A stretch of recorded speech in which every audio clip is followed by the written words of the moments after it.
13 अप्रैल 1919 भारत के इतिहास का एक बेहद काला दिन। बड़े बूढ़े महिला और बच्चों समेत करीबन 20,000 से ज्यादा लोग बैसाखी का उत्सव मनाने और अंग्रेजों के अत्याचार के खिलाफ एक पीसफुल प्रोटेस्ट करने के लिए जलियांवाला बाग अमृतसर में इकट्ठे हुए। जनरल डायर ने बड़ी ही बेरहमी से वहां अंधाधुंध फायरिंग का आदेश दिया। हजारों की तादाद में लोग मारे गए। इस विध्वंस के दौरान 21 साल का एक लड़का वहां मौजूद था, जिसका नाम था उधम सिंह। इस खूनी संघर्ष के बीच उधम सिंह तो बच गया, पर उसके दिलो दिमाग पर इस हादसे ने घर कर लिया।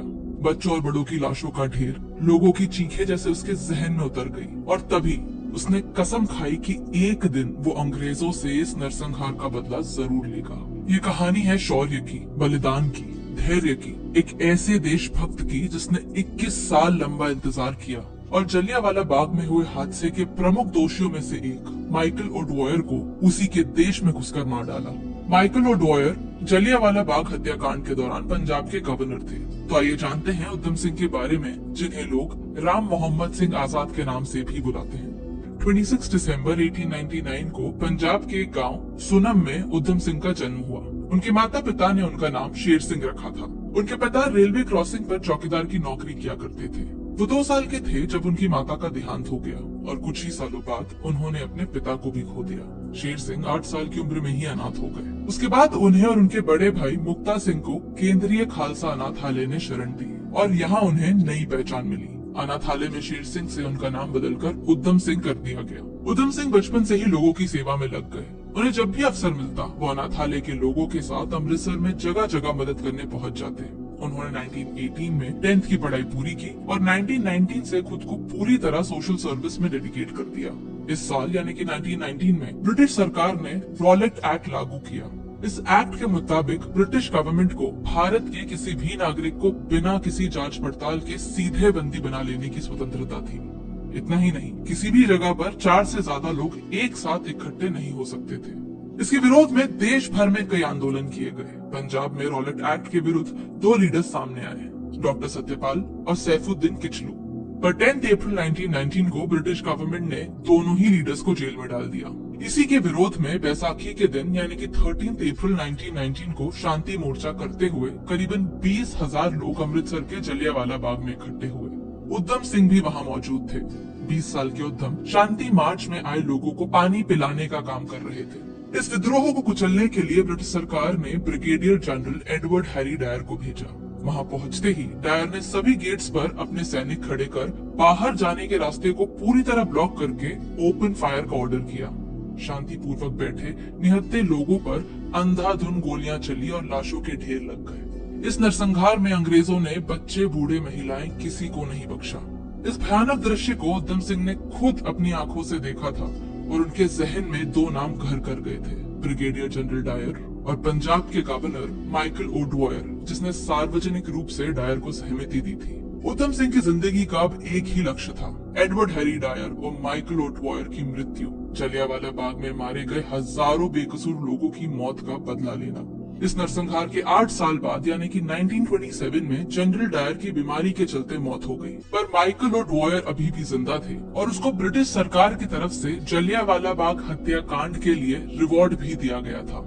अपने संकल्प को पूरा करने के लिए उधम सिंह ने गदर पार्टी ज्वाइन की और 1924 आने तक उन्होंने विदेशों में रह रहे भारतीय लोगों को इंडियन इंडिपेंडेंस के लिए प्रेरित करना शुरू किया। उन्होंने अलग अलग देशों की यात्रा की। अपनी पहचान छुपाने के लिए उन्होंने कई नाम बदले, जैसे उदय सिंह और फ्रैंक ब्राजील। इस सब के बीच 1927 में भगत सिंह और चंद्रशेखर आजाद ने उधम सिंह को भारत आकर स्वाधीनता संग्राम में हिस्सा लेने को कहा। उधम सिंह भारत वापस आकर भगत सिंह के साथ जुड़ गए। पर कुछ ही महीनों बाद उधम सिंह को ब्रिटिश गवर्नमेंट ने इलीगल वेपन्स रखने के आरोप में गिरफ्तार कर लिया। उन्हें 5 साल की जेल की सजा सुनाई गई और उन्हें लाहौर सेंट्रल जेल भेज दिया गया। कुछ समय बाद ही जेल में उनकी मुलाकात भगत सिंह से भी हुई। जेल में भगत सिंह की भूख हड़ताल का उधम सिंह ने भी समर्थन किया और इसी जेल में उन्होंने भगत सिंह, राजगुरु और सुखदेव को फांसी के फंदे पर देश के लिए कुर्बान होते देखा। इसके बाद अक्टूबर 1931 में उधम सिंह के अच्छे व्यवहार को मद्देनजर रखते हुए उनकी सजा कम कर दी गई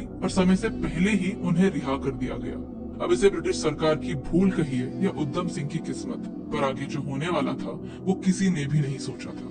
जेल से छूटने के बाद भी उधम सिंह पर पुलिस की कड़ी नजर हुआ करती बावजूद इसके वो कश्मीर के रास्ते यूरोप भागने में सफल रहे। बहुत ही परेशानियों चुनौतियों का सामना करने के बाद फाइनली वो 1934 में लंदन पहुंचे। लंदन में रहकर पैसों के लिए उन्होंने कई तरह के काम किए, जैसे मोटर मैकेनिक्स या ऑटोमोबाइल इंजीनियरिंग। इतना ही नहीं, बहुत ही कम लोग ये जानते होंगे कि उधम सिंह ने हॉलीवुड की कुछ फिल्मों में भी छोटे मोटे रोल्स किए थे। उन्होंने एलिफेंट बॉय और द फोर फेदर्स जैसी फिल्मों में काम किया था। इसी दौरान उनकी मुलाकात आयरलैंड के कुछ क्रांतिकारियों से हुई, जिन्होंने उधम सिंह को काफी प्रेरित किया। इतना लंबा समय बीत जाने के बाद भी उधम सिंह के अंदर की आग ठीक वैसे की वैसी ही थी। वो अपने प्रतिशोध को पूरा करने के लिए एक सही मौके की तलाश में थे। और फिर फाइनली 13 मार्च 1940 को उनका इंतजार खत्म हुआ। लंदन का कैक्सटन हॉल लोगों से भरा हुआ था। वहाँ ईस्ट इंडिया एसोसिएशन और सेंट्रल एशियन सोसाइटी की जॉइंट मीटिंग होने वाली थी। माइकल ओडवायर बतौर चीफ गेस्ट वहाँ आने वाले थे। उधम सिंह ने पब में एक फौजी से बंदूक खरीदी, किताबों के पन्नों को सफाई से काटकर बंदूक किताब में छुपाकर हॉल में चले गए। जैसे ही ओडवायर मंच पर भाषण देने के लिए आया, भीड़ के बीच अपना रास्ता बनाते हुए उधम सिंह सबके सामने आए। उन्होंने अपनी कोट की जेब में से पिस्टल निकाली और माइकल ओडवायर पर गोलियां तान दी। माइकल की ऑन द स्पॉट डेथ हो गई। हॉल में भगदड़ मच गई, पर उधम सिंह अपनी जगह पर ही खड़े रहे। वो चाहते तो वहाँ से भाग सकते थे, पर उन्होंने खुद को पुलिस के हवाले सौंप दिया। इसके बाद उधम सिंह को जेल में डाल दिया गया। जेल आने के बाद उधम सिंह ने करीबन 40 दिन तक भूख हड़ताल की, जिसको तोड़ने के लिए जेल के कर्मचारियों ने उन्हें जबरदस्ती खाना खिलाया। उनसे जेल में एक ऑफिसर ने उनका नाम पूछा तो उन्होंने बड़े ही गर्व से कहा, राम मोहम्मद सिंह आजाद। उधम सिंह ने अलग अलग धर्मों से बने इस नाम से भारत की एकता और अखंडता के बारे में अंग्रेजों को साफ साफ बता दिया था। जज पैनल के सामने उधम सिंह ने अपना बयान दिया और कहा, मैंने ऐसा इसीलिए किया क्योंकि मुझे उस व्यक्ति से नफरत थी। वो मेरे देशवासियों के विश्वास को कुचलना चाहता था। वो गुनहगार था, वो इसी के काबिल था। मैंने पूरे 21 साल इंतजार किया इस दिन का। मुझे बहुत खुशी है, मैंने अपना काम आखिरकार पूरा कर लिया। मैंने अपने देश में लोगों को ब्रिटिश राज में भूखा मरते देखा है। मैंने इसका विरोध किया, ये मेरा फर्ज था। अपने देश के लिए अपने प्राणों की आहुति दे सकूं, इससे ज्यादा मेरे लिए गर्व की बात क्या होगी। उन्हें ट्रायल के बाद फांसी की सजा सुनाई गई। इसके बाद उधम सिंह ने पैनल के सामने एक ऐसा भाषण दिया जिसने जज से लेकर सभी जूरी मेंबर्स को हिला के रख दिया। जज ने उस स्पीच को रिकॉर्ड से हटाने का आदेश दिया और अंत में 31 जुलाई 1940 को उधम सिंह हंसते हंसते अपने देश के लिए फांसी पर चढ़ गए।